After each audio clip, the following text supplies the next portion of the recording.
Professor Gary Habermas is the Distinguished Research Professor and Chair of the Philosophy and Theology Department at Liberty University in Virginia. His professional life has concentrated on the examination of the historical, philosophical and theological issues surrounding the death and resurrection of Jesus.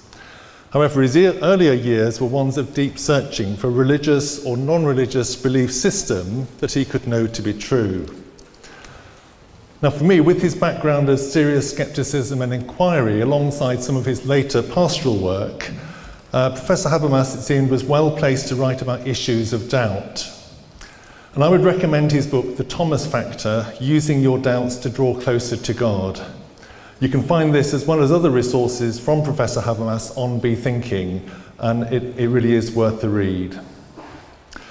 Professor Habermas's studies have included philosophical theology and world religions, with his doctorate being a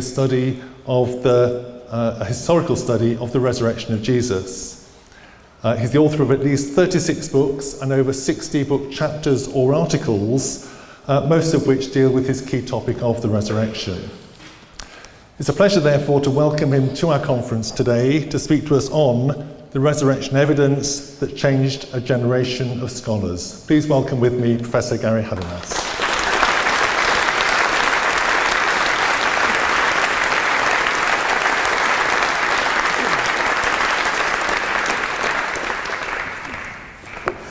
Well, folks, it's good to be here with you. Bring your greetings from the U.S. We've also been on tour for the last week. We've got a week to go. We've got to go to Sweden tomorrow and Germany 2 days later. So, I may be looking at you, but I may not be seeing you. Let me dig right in. I'm going to, if you're taking a Bible and you want to follow along, I am taking two texts today, 1 Corinthians chapter 15, and the end of Galatians 1, the beginning of Galatians 2. And I'm going to argue from the text the way critical scholars argue from the text. Let me explain that for just a moment. If you take the position that the Bible is the Word of God, in some form or another, I assume you think that Jesus was raised from the dead. If you think the Bible is not the Word of God, but somehow more or less it's sort of trustworthy, there's some good data there, I'd say you may still get to a resurrection, depends on what you want to say or not say. But a lot of people think that they can disavow the resurrection by taking another stance, which is to say the Bible is unreliable. On that sort of argumentation, the Bible may be like Homer, and you may look at the Iliad or the Odyssey and say, wow, not much here in history, but let's talk about a Trojan horse. Is there a city named Troy, and so on. But you might think, as a non-reliable book, we're just going to cut out the resurrection. I think most people who think the Bible's unreliable probably do not believe in a resurrection. But in contemporary theology, I've couched the title of this lecture in terms of some changes that have taken place in recent research during the last, say, 40 to 50 years.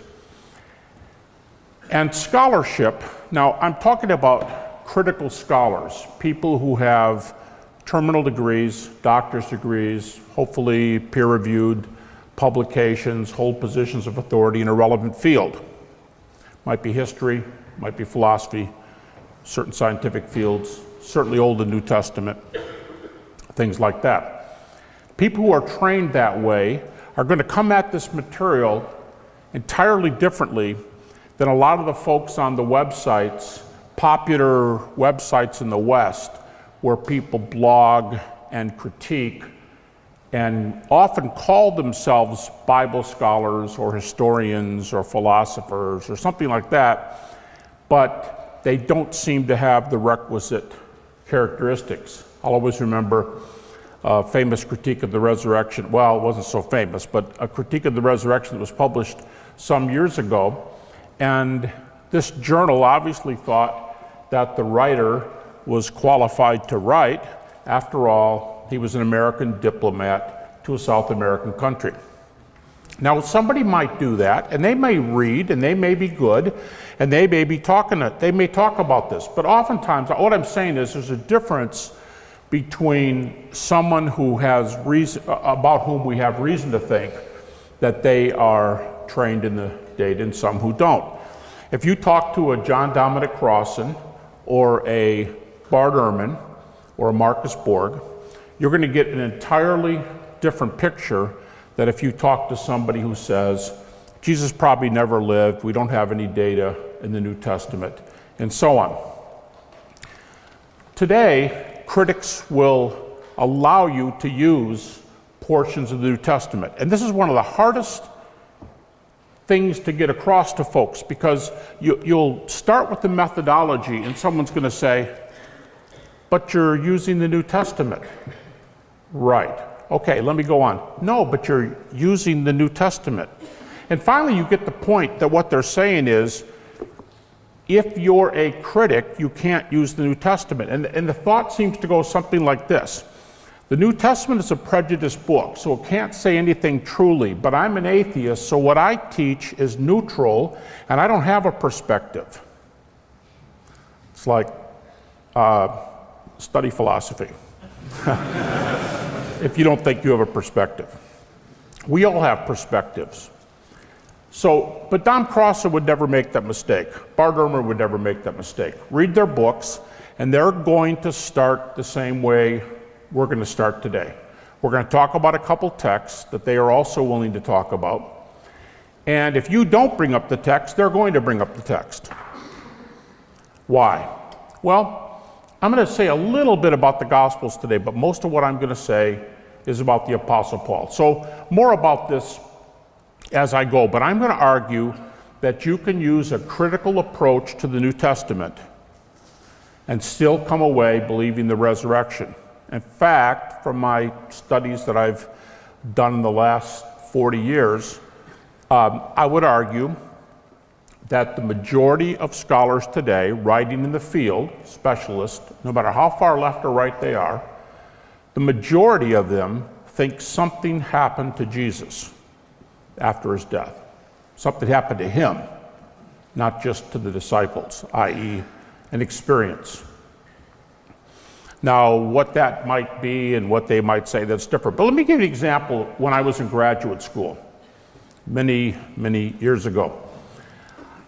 In the mid-70s, if you found someone in a well-placed book with a good company and someone's got a good degree and so on, and if that person said Jesus was raised from the dead bodily and appeared bodily, guess what? You almost could not find one that was not an evangelical. If you said that Jesus left an empty tomb behind, almost for sure you were an evangelical. There were a few. There were a few exceptions in the 70s. You'd get a few more votes on that one. But the numbers, for all intent and purposes, were pretty low. Today, it's hard to get a head count, but to say that Jesus was raised bodily is a very common view today, maybe the majority view, and a lot of critics will grant, even if they deny the resurrection, they will say that the New Testament teaches bodily resurrection, which is not even what was said so often 50 years ago. How about the empty tomb? From what I can tell, head count wise, about 2/3 to 3/4 of scholars today, critical scholars who have characteristics like I mentioned earlier, are going to concede the empty tomb. Does an empty tomb prove a resurrection? It does not. But is it part of a case? Is it something that you have to consider? Yes, it is. Because in my own research, I have found 23 arguments for an empty tomb, used by critical scholars, used in a critically approved way by other scholars.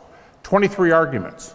So today you have to say, well, look, I seem to have some evidence here for bodily appearances. And I seem to have some evidence here, maybe a dozen or a dozen and a half, considerations in favor of the empty tomb. What about this? Well, times have changed. What's behind that? All right, let me stop right there and let me go to one other type of data that I'm going to have to be really, really brief about. In the late 19th century, we started seeing some research evolve in New Testament studies that really came to its own in the 20th century. Now, it kind of, I don't want to say went underground, but you hear less about it during the reigns of Karl Barth and Rudolf Bultmann. I say reigns, late in his life, late in his life, Karl Barth said, Rudolf Bultmann is king.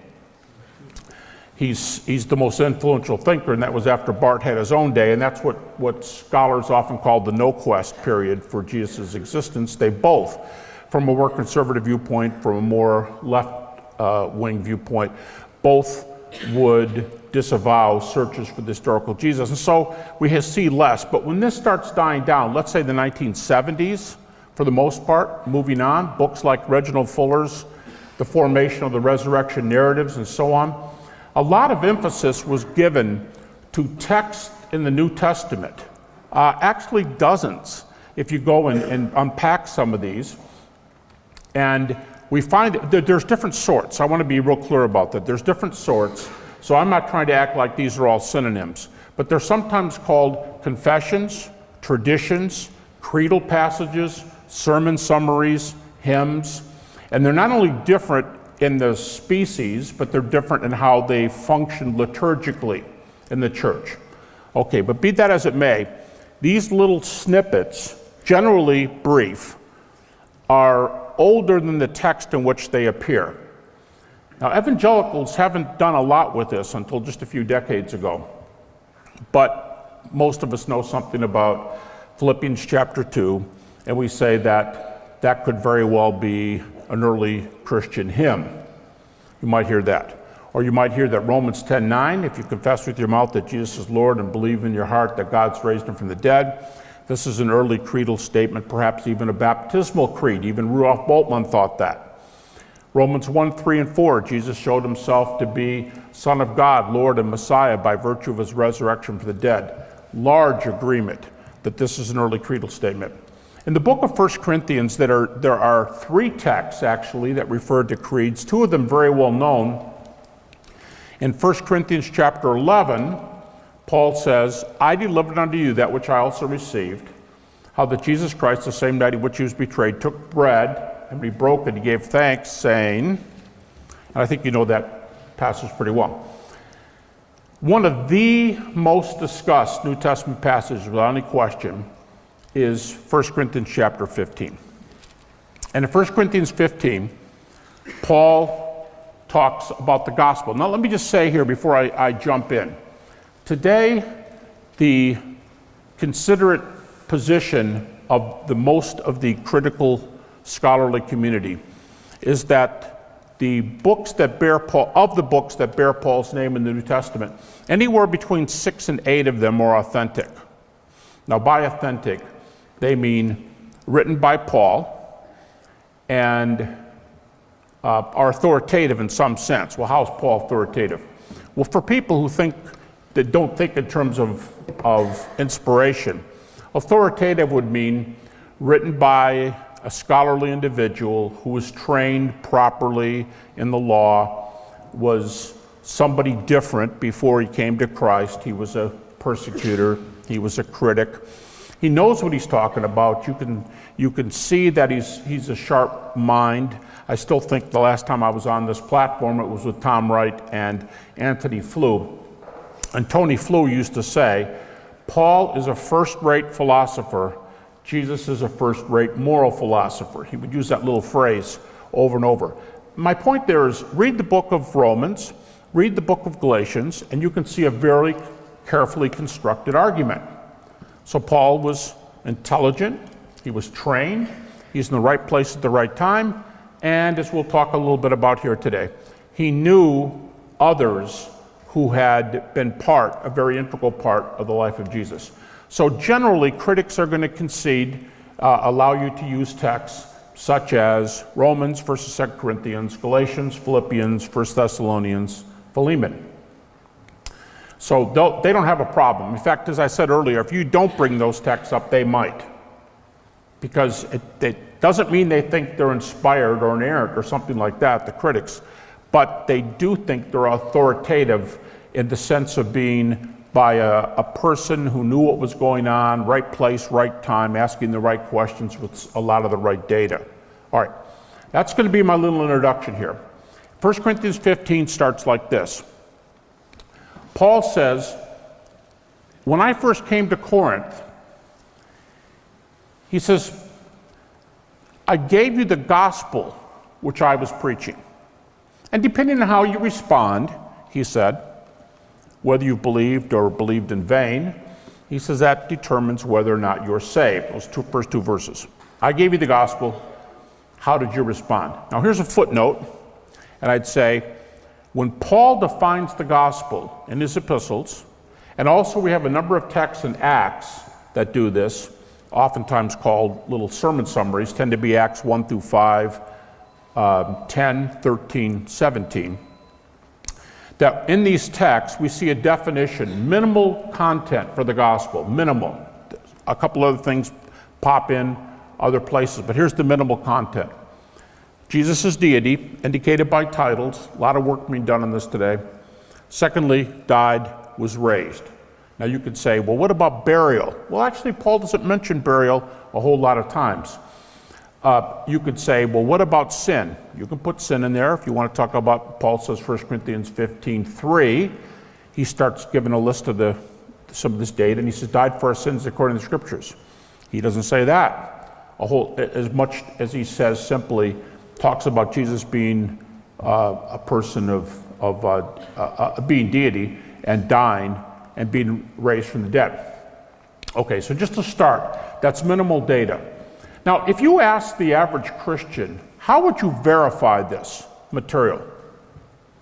How would you talk about a high Christology in the earliest church? How would you talk about death by crucifixion? How would you talk about a resurrection? Okay, from this point on, I'm going to start chalking off a timeline up here. So this is, see what you got up there. You got some words. I'm going to do a human PowerPoint with you today. We're going to mark this off, so just get used to seeing. I don't have as long as I usually walk here, but you can kind of imagine me going way out there. I'm going to call this ground zero, okay?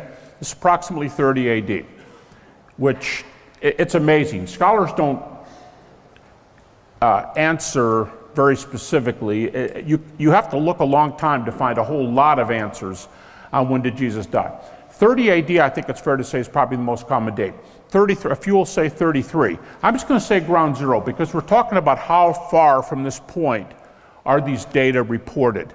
Now remember, even in ancient historiography, we are interested in certain things like early eyewitness testimony. You might think of those as the two E's.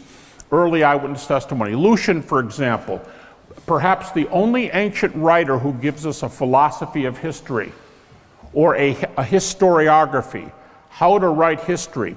And Lucian says one of the things we want is we want people who were close to sources. And he says, I'll just make a point. He said, too many historians claim to be eyewitnesses and they weren't.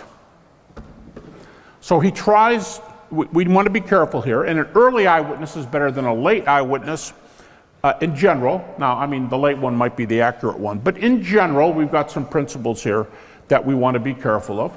And we have, by the way, Lucian gives us an account of Alexander and a certain Aristobulus who comes to him and says, look what I've been writing about your life.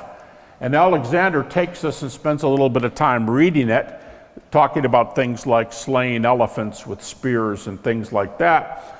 And now, you know, papyrus is pretty expensive in those days, and you just don't go to a Xerox machine and type, I mean, copy pages, right?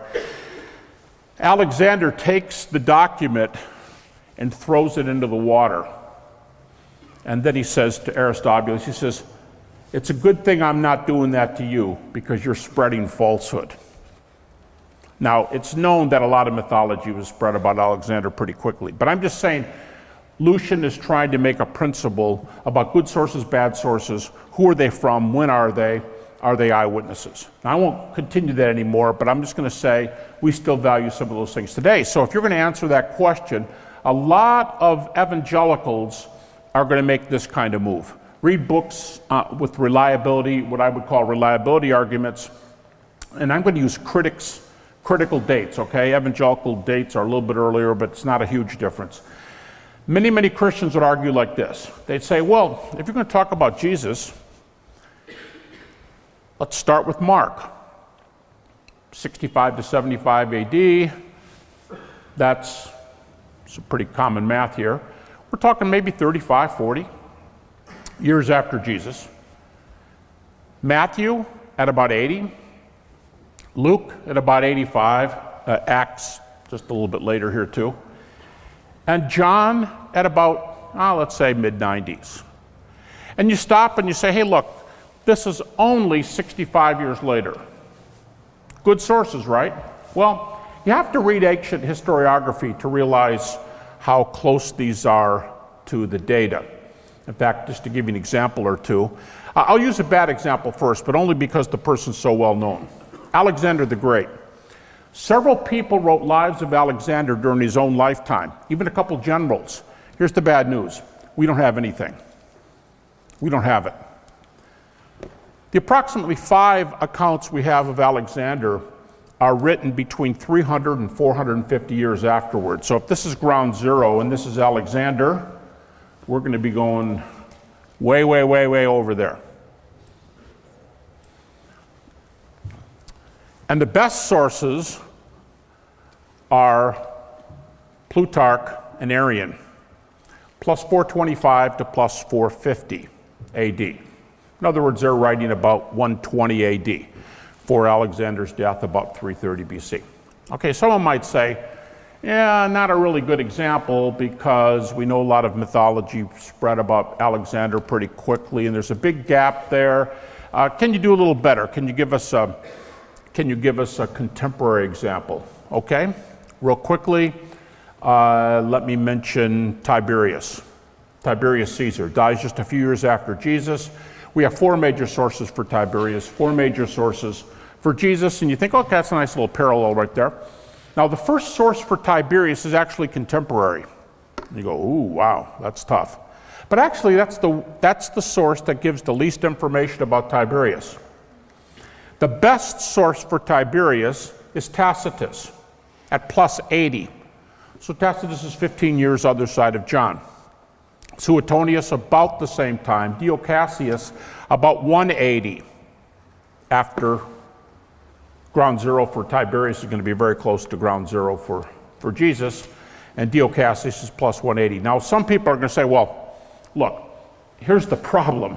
You think Greco-Roman biographies are roughly the same as the Gospels, but you're forgetting something. The Gospels are religious propaganda and they spread miraculous accounts. Well, read ancient Greco-Roman histories. Virtually every ancient Greco-Roman historian gives all kinds of prophecies, portents, miraculous accounts. Tacitus talks about one of the Caesars healing a couple people, and so on. And so then the skeptic says, oh, well, okay, now it just said that, so much the worse for these ancient writers. Now, we don't want to, you're not going to throw out ancient history, but you're going to have to be really careful. And I'm going to say, okay, we do need to be really careful, but I think we're going to try to be careful here about the resurrection of Jesus. So that doesn't rule things out. And in the last 20 years, due to the work of some scholars such as Richard Burridge, University of London, it's become very common to think of the Gospels now as Greco-Roman biographies. And the Gospels have entered a new sphere of study. An excellent book would be Richard Bauckham's Jesus and the Eyewitnesses, almost 500 pages on the eyewitness traditions behind the Gospels. Okay, I'll say it. I mean, if you want to raise questions, that's fine. I'm not going to do any more with this reliability approach. I'm going to use a different argument today, totally independent, for the resurrection. And I'm going to say, let's go to the source that critics accept most of all in the New Testament. It's the Apostle Paul. Michael Martin, a well-known American atheist philosopher, says, Paul is the only eyewitness to a resurrection appearance whose writings we possess. Now you might say, okay, let's talk about method. Do you want to say, no, I'm going to use the Gospels? Or if he gives you Paul, are you going to use Paul? All right, maybe we say both and. But for the rest of this talk, I'm going to discuss Paul. Now Paul, in 1 Corinthians, there's not a lot of dispute about the date. Liberal, conservative, it's going to be a couple years either side. But let's think of 1 Corinthians as being penned about 55 AD. So, 55 AD, ground zero. It's about 25 years after the fact. Interestingly, Paul says in verse 3, I gave you what I was given. Now, sometimes I just slow down on this, especially when I'm doing this in a church, and I'll just say, did you hear that? I mean, these are great words. I gave you what I was given. I did some work on this, did a little bit of research. I'm passing this on. Didn't make it up. Material didn't come from me. In fact, some very, very skeptical scholars call this pre-Pauline material. Paul's passing it on, but if he were writing today, it would have to be footnoted to keep from being plagiarism. But in his book, he says, I gave you what I was given. He's telling you he's not the source. Paul wrote this 55 AD, but he said, this is what I gave you when I came to Corinth. Now, I won't be able to go into detail here, but some New Testament scholars say this is one of the best, most recognizable dates in the New Testament. When did Paul come to Corinth? 51 to 52 AD. So now Paul writes it plus 25. He taught them about plus 21. And I'm going to give you a critical consensus position, and then I'll tell you why they get there. They think Paul received this material. This is a consensus New Testament position, according to, say, Richard Bauckham, is that Paul received this material about 35 AD. Really? My pastor said the Gospels are later. But we do have contemporary material. And this material, Paul says, he derived from the sources about plus 5. You say, Paul said that? How do you get that? Well, let's do the math. Remember, Paul's taken to be an honest, straightforward source. And here's how you get it. When did Paul meet Jesus? When did Paul have this experience on the road to Damascus? Here's another way to ask it. When does Acts 9 happen in contrast to Acts 1? Well, critics put Paul's conversion at about 1, 2, 3, something like that, years after the cross. Maybe 4, getting a little late now. But let's say an average is 2, 3 years after the cross. Paul meets Jesus. And then he says in Galatians chapter 1, verse 16, he says, I met Jesus. And then he said, I didn't go running up to Jerusalem to see these folks who were apostles before me. I went out to Arabia and I spent 3 years with the Lord, and then I went up to Jerusalem to see those who were apostles before me. So Paul does the math, ground zero, 30-ish. He makes his trip to Damascus about plus 2, plus 3. He says 3 years later he went to Jerusalem. We're talking plus 5, plus 6. And Paul says in Galatians chapter 1, he says, I spent 15 days in Jerusalem with Peter. He said the only apostles I saw were Peter and James, the brother of Jesus. C.H. Dodd, a New Testament scholar from Cambridge, last generation, said, very famous statement. He said, Paul spent 2 weeks with Peter and James, and it's safe to say that they did more than talk about the weather. What would you ask Peter and James if you got 15 days in Jerusalem at +5? I'll tell you my first question. I'll tell you what Jesus looked like to me, what my experience was like. I'll give you my testimony. It happens 3 times in the book of Acts. Paul says in 1 Corinthians 9:1, I'm an apostle, I have not seen the Lord. 1 Corinthians 15:8, last of all, he appeared to me. I'll tell you about my experience if you tell me what you saw after Jesus died on the cross. I mean, after all, what's the book of Galatians about? I mean, you could almost summarize Galatians in a couple sentences, and you could say that Paul's theme is, it's the gospel, get it right, don't make it too small, don't make it too big, stay right there, don't expand it, you come by faith, don't try to perfect yourself by works. You got it? Okay, get it right. That's Galatians. Now, Pete's going to give you a 40-page outline, but I mean that's my shortened version of Galatians. So I mean, I'm just saying, I think it's foreign to Paul to go there and not talk about the gospel data. In fact, a few verses later, that's precisely what he tells us they were talking about in Galatians chapter 2, verse 2, and there's no break there in the original. Paul says, 14 years later, I went back to Jerusalem. Critics like Bart Ehrman, Helmut Kirster put this at about 48 AD. Paul goes back to Jerusalem at about +18. And he says in Galatians 2:2, I think one of the most interesting texts in all of Scripture.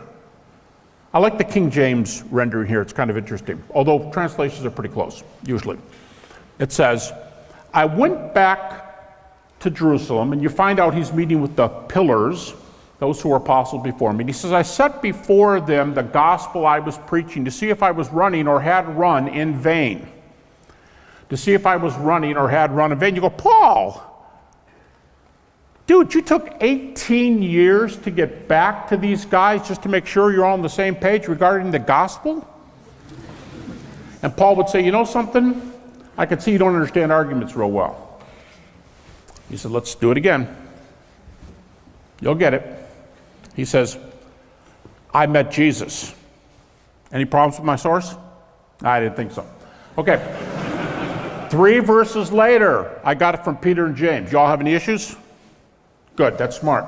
Okay, at +18, I saw Peter, James, the brother of Jesus, and John. You folks have driven, some of you, a long way to hear several people here this weekend. How far would you drive to hear Peter, James, the brother of Jesus, Paul, and John? Oh yeah, Barnabas is there. Yeah, right, I'll get him after dinner. Talk to me, Paul. Talk to me, Peter. You know, this is a very special event. And Paul says, I set before them the gospel I was preaching to see if I was running or had run in vain. And 5 little words in English. He says, they added nothing to me. They added nothing to me. And in verses 9 and 10, we get this phrase, right hand of fellowship. When I was little, I thought we invented that in our German Baptist church. It's Galatians 2. Basically laid hands on Paul and Barnabas and said, you take the gospel to the Gentiles, Peter's going to take it to the Jews, and this is what we accept. And they said a few other things, you know, be sensitive about Jews in your town, don't eat blood, don't eat food with blood, be careful to the poor. And Paul said he was very much interested in doing that himself. In fact, we see Paul going a great distance toward taking up offerings for the poor. But they added nothing to me. Now that's their comment about him. 1 Corinthians 15:11 is Paul's comment about them. After giving the appearances in 1 Corinthians 15:3-7, Paul says, last of all, he appeared to me, verse 8. And in verse 11, after talking about them, he says, I don't deserve to be called an apostle. I persecuted the church. In verse 11, he says, but you know what? Whether you get it from them or whether you get it from me, so we preach and so you believe. In other words, Jesus appeared to these folks. There are individual appearances to Peter and James. There's one to Paul appends his own. There's a group called all the apostles. There's the 12. Paul says, I don't care whether you get it from them or whether you get it from me. You're going to hear the same story about the appearances. Very next verse, he says, and if we preach that Jesus is raised, he says that 3 times in the next few verses. We preach, we talk, we witness. Who are the we? They're the apostles. And the appearances are what they talked about. Now this is pretty neat. This is when Paul got the material. Don't miss the point. This is when Paul got the material. If he got it from Peter and James, and I'm going to out-skeptic the skeptics at this point, okay? Let's just say that Paul didn't get this early creedal material right here, although most scholars seem to be very willing to say that, as I'll tell you in just a moment. But let's just say he didn't get the creedal material right here. He at least got the data on which the creedal material was based. But most people don't agree. Don't argue that Paul received the creedal material right here. But my point is, this is when Paul heard it. Peter and James had it before Paul had it. Now, it is a creed or a tradition in 1 Corinthians, like many of these, and it reads as a standard, as a stylized text. Da da da da da da da da da da da da da. It's often thought there are 2 stanzas, but it takes a while to take a text that way, especially for an audience, as many historical Jesus scholars think today, that a lot of Jesus hearers, very high percentage, maybe 80 or 90%, were illiterate. And so it takes a while to put it in standard language so it can be memorized and kept. So okay, Paul hears it. They had it before him. They had to standardize it. Whoops, we're right on top of the events. You say, well, come on, this sounds kind of conservative. When you have these discussions with major scholars out there, are they going to concede this stuff? Well, let me just give you 2 examples real quickly. Gerrit Ludemann, a prominent German skeptical New Testament scholar who denies the resurrection, says that this material was formalized in this creedal form no later than +3 years after the cross, max. The Jesus Seminar, not conservative, right? They throw beads in the hat, depending on how you count the colors. They reject 80 to 90% of the red letter words of Jesus. In their commentary on what Jesus did, this is pre-Pauline material that predates Paul's conversion. Here's Paul's conversion, here's the material. And get this, in their What Did Jesus Do book, red is yes, pink is probably, gray is probably not, black is no. What color is, am I not an apostle, have I not seen the Lord? And last of all, he appeared to me. It's red.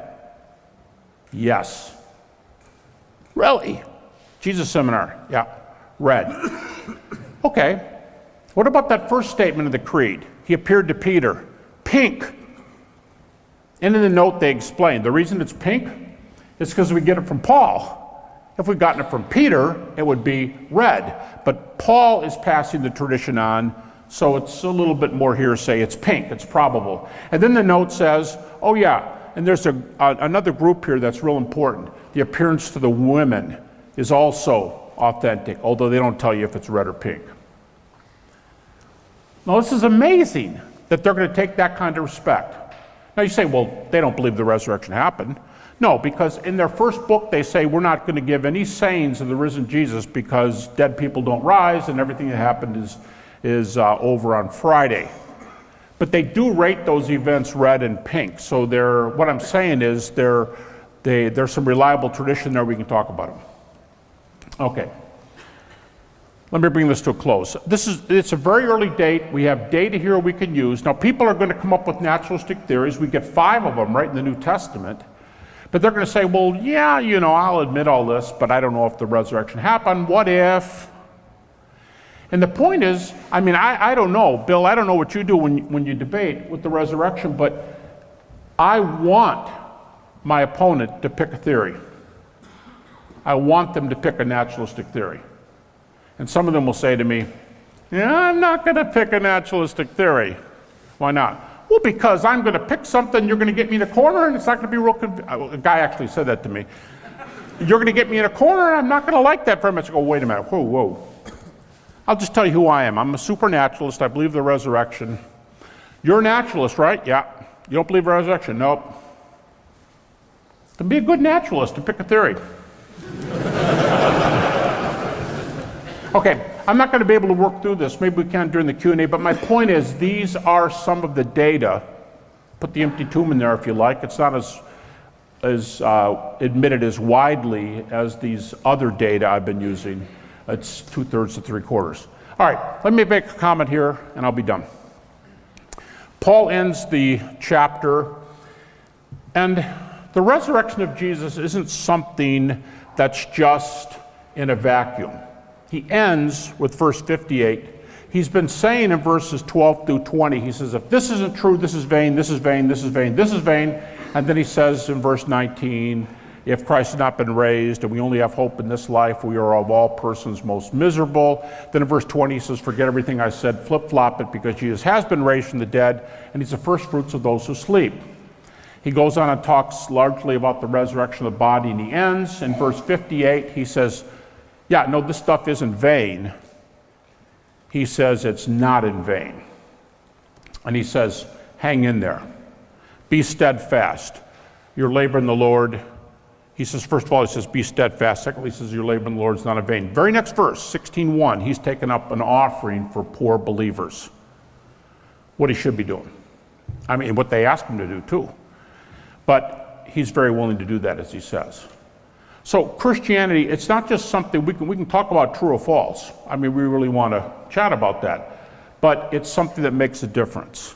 According to some surveys, I just saw the latest one just a couple weeks ago, and the figure there was 95%, that 65 to 95% of American young people who go away to secular schools walk away from their faith.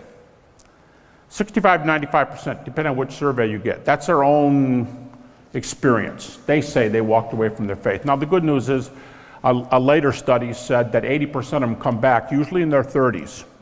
That's 15 years lost, and some don't come back. I think we need to do a better job telling folks the data behind some of the things we believe. So Paul says stand fast. I can't think of a better message for standing fast than the resurrection of Jesus. Secondly, your labor in the Lord is not in vain. If you believe these things, you should be involved. Paul says, same book, Galatians, he says, do good unto all, especially those of the household of faith. Galatians 6:10. He says we should be out there working. And then he backs up a couple verses, and he says this. He's quoting from the Old Testament. And he says, death, where's your sting? Grave, where's your victory? And read the commentaries. He's not doing poetry. I was the ice hockey coach for 9 years at Liberty. I don't know how that translates in a British population, but ice hockey is a pretty rough sport. I don't appreciate poetry very much. Now, if you do, that's fine. Okay, I'm not making comments against poetry. I'm just saying that's not what Paul's doing here. Read the commentary. Paul is taunting death. Paul's saying that death has nothing on him. He's saying, death, forget it. You've lost. You've been defeated. Where's your sting? Now, Paul gives us a list of all the things he's gone through. He knows he's suffered. He's been shipwrecked. He's been beaten. He got 40 minus 1 lash. He was stoned and left for dead outside of Lystra. He knows people can oppose him. He knows things can happen. But he says, bottom line, he says, death has been defeated. That's the practicality of the message of the resurrection, because earlier it said, if our loved ones have died in Christ, there's no hope.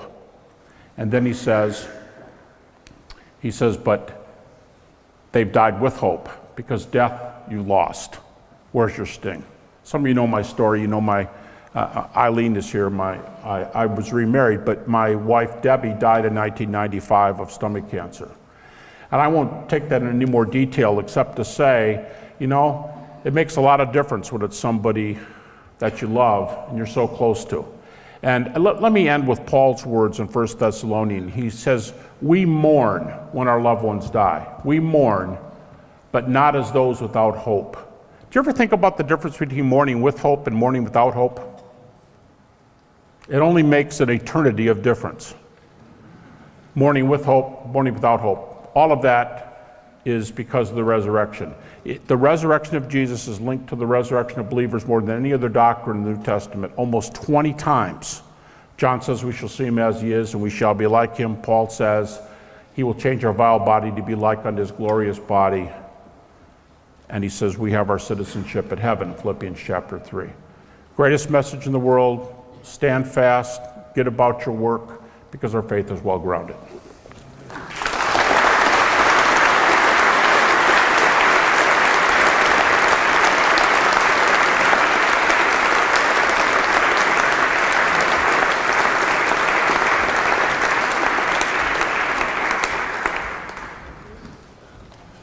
Okay, isn't it great to be reminded of that and of the facts that we have behind what we believe? Again, if you have questions, we have around about 5 minutes or so for questions, so it'll probably just be 2 or 3. I'm not quite sure how extensive Gary is in terms of answering questions, so yeah, first one, thank you. Hello, can you just clarify very briefly how you dated Paul's conversion to 3 years after the crucifixion? All I'm doing is giving a report of where New Testament scholars usually date it. Do you have anything else to add, Pete? It's in Galatians chapter 1. Galatians chapter 1 gives you the 14 years, you work back to 14 years. He said in Galatians chapter 1, you take that 14-year period and work back. So that you can get to the back of the direction of the cross. Does it strike you as strange that there don't seem to be any non-biblical sources for Paul, given that there's a 3-year gap? There are biblical sources for Paul, but do you mean Gentile sources? Yeah, non-biblical sources for Paul. Well, I mean, there are non-biblical sources, but you mean non-biblical pagan sources, I suppose. As equivalent to Tacitus or someone like that. Sorry? Equivalent to Tacitus or someone like that. Right, secular sources. Yeah, secular. Because, I mean, very early, Clement of Rome, about 95, 97 AD, Ignatius about 107, and Polycarp about 110. I just read an article last week that how many quotes and allusions they have to Paul. And you know what's interesting for you New Testament scholars here? It's dozens. They refer to Paul's works dozens of times, cite Paul's apostleship, cite his inspiration, and they cite 12 out of Paul's 13 epistles, which is a little different than contemporary critics take it. Only Philemon is not recorded in that earliest literature, which is right at the end of the New Testament canon, right on the other side of John, up until about 10 years later. But if you mean non-Christian pagan sources, you're right. Oh, I'm sure we'd all like 10 more pagan sources for Paul. Yeah, we don't have them, but we do have non-biblical early. In fact, Clement even records Paul's and Peter's martyrdom, as Josephus records James's. So back to that group of 4, that's pretty important. Okay, thank you. When discussing resurrection, the atheist mates, the common objection they throw up is, well, the disciples were clearly hurting, clearly mourning. It's natural they're going to want to have Jesus appear to them and raise from the dead. How do you start addressing that kind of objection? That would say it's due to what? Well, they say they either imagined it or they hallucinated it purely out of grief. Grief hallucinations? Yeah. Okay. Actually, Gary could speak for half an hour on this, I know, if we could keep it quiet, keep it short. I'll tell you what, because I won't be able to answer it in detail, I'll send you to my website, GaryHabermas.com. Unlike John Lennox, I'll send you to a source that's free.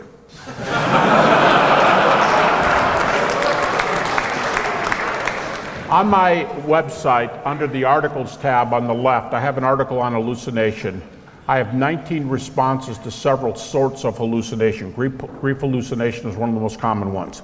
One of the ones I prefer to. And it's very common today because Dom Crossan and others go there with the grief hallucination. The main thing I would say with hallucination, a general comment, hallucination is probably still the most popular naturalistic theory. And yet it is the naturalistic theory with the most number of refutations, has the most issues. One of the main ones is critics, because of 1 Corinthians 15, 3 and following, they take group appearances of Jesus very seriously. You have 3 group appearances in this creedal passage from the 30s AD, and you have to prove the plausibility of group hallucinations. That's going to be an issue. In fact, a friend of mine, a clinical psychologist, PhD, he did a bib summary of group hallucinations that are clinically known in the literature. This is about 2005, and he found 0 sources for clinical group hallucinations. So that's just a couple brief responses. Also, if you're going to establish the empty tomb, for example, the empty tomb is the hallucination is a full tomb theory, not an empty tomb theory. So empty tomb would be a huge issue. You have to ask, what about Paul? What about James? 2 people who most likely are not going to be in the right frame of mind to visualize something to which they, as far as we know, were very much opposed. So you have unsympathetic people seeing a glorious resurrection in the case of Paul, and 1 Corinthians 15:7 records James's. So there's 4 responses. Thank you. You're welcome. Okay, and just very briefly, if we can, thank you. Hi Gary, thanks for such a warm lecture. I was going to ask you, we appreciate that what you've given today is very much from a historical skeptic point of view, and you can establish the resurrection kind of based on that.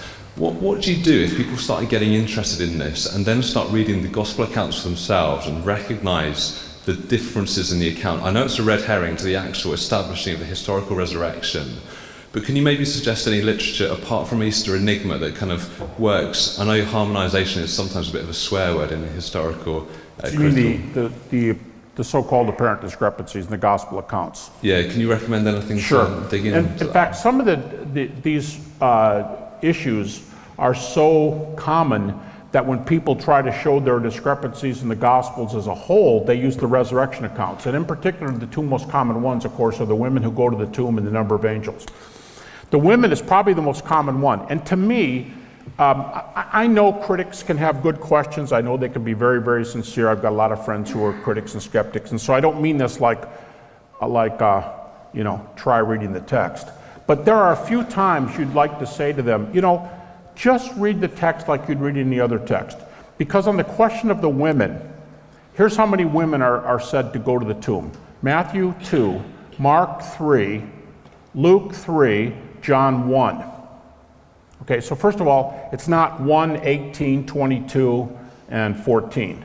It's 2, 3, 3, 1 in the Gospels. But 3 of the 4 Gospels tell you there were other women there that they don't choose to name. John says we. I mean, that's at least a fair sense of what we could mean. Luke, you don't know who the women were that went to the tomb until you get to Luke 24:10. And Luke says, these 3 women, Mary, Mary, and Joanna, and others who were with them. Why do we say, nobody else mentions Joanna? And how come we don't mention Salome? From Mark, but Luke says other women. And Mark, remember that there are no chapter divisions in the original, so Mark 16:1 comes right after the burial passage, just verses earlier, and it says, these are the women who came from Judah, and the names are the same, Mary, Mary, Salome, and it says, and other women with them. Only Matthew doesn't say, and other women. So, there's something in me that says, let's be fair, because what they just tell you, we're not trying to be exhaustive, and the angels are 1, 1, 2, 2. That's the 4 Gospels. But you know what? There's not 4 trips to the tomb. You've got 1 in Matthew, 1 in Mark, you've got 2 in Luke when the disciples run back. And even what you do with the textual variant there early in Luke, there's a reference later to the men running to the tomb. And in John you have 3, right? Mary plus we, whoever or whatever you do with that, then Peter and John, and then Mary going back. The angels are only mentioned on the last occasion. Now, what does that tell you? I mean, that either says John doesn't know of any, or he doesn't care to answer the question. He's not going to give you a number. You see what I mean? Whichever way he's going, it doesn't seem like it's a crucial thing to give a number, because it doesn't show up till the third time in John. It doesn't show up the second time in Luke. So all I'm saying is, I remember an essay Eleanor Stump did. That's an article you should go to. Visits to the Sepulchre. Eleanor Stump, I think Faith and Philosophy. And she goes after Raymond Brown and says, contradiction is the domain of philosophy, not the domain of theology. And every time critical scholars come in with a little problem, they just say, another contradiction, no big deal. And she says, sorry, contradictions that two things cannot both be and not be at the same time, same place, same manner. You've not shown that these are same type, same place, same manner. These are different trips to the tomb. Other women are there. So this isn't a contradiction, so just don't throw that word around. And she argues that there's no contradictions there. Trips to the sepulchre, it's excellent. But the second thing, and this is super brief, are you making faces? No, not He's me. making faces. That's okay. Watch out. Very brief. That's throwing down in hockey. This is super fast, seriously. I would not do I would ignore the the apparent discrepancy accounts if I were doing the minimal facts argument. Because the minimal facts argument says I'm only going to use the text critics allow. They don't like those passages, so they wouldn't come up on this side of the slate. So I'm only going to talk about the things we have in common. So discrepancies, sometimes they don't realize that when they ask me that question, they're asking me about doing this side of things. But I'm doing this side for my argument. Okay. Thank you very much indeed.